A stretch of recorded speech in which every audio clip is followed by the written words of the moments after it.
the Sammādiṭṭhi Sutta, right view is not presented as a belief to hold, but as a way of seeing that gradually clears confusion.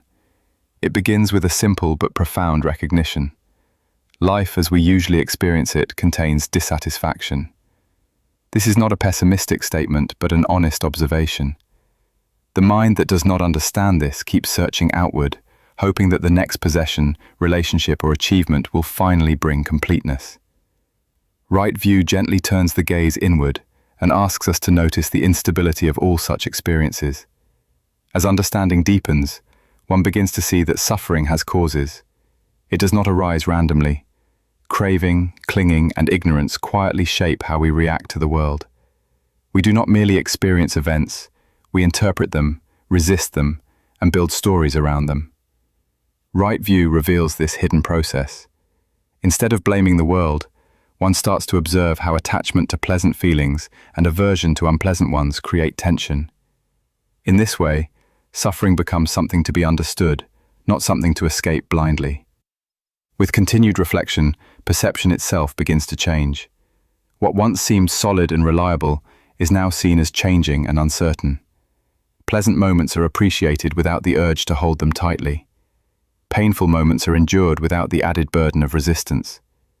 The mind learns to see experiences as passing conditions rather than personal possessions.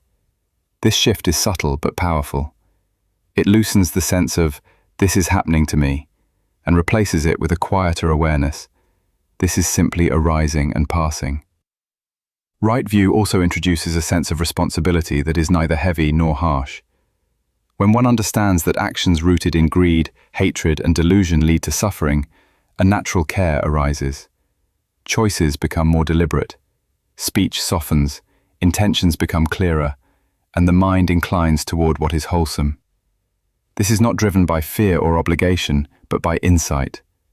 One sees directly that certain ways of living bring agitation, while others bring peace. As this understanding matures, the mind no longer seeks certainty and fixed views. Instead, it rests in a flexible, open awareness. Right view is no longer something one thinks about. It becomes the lens through which life is experienced. Suffering, once seen as an enemy, becomes a teacher.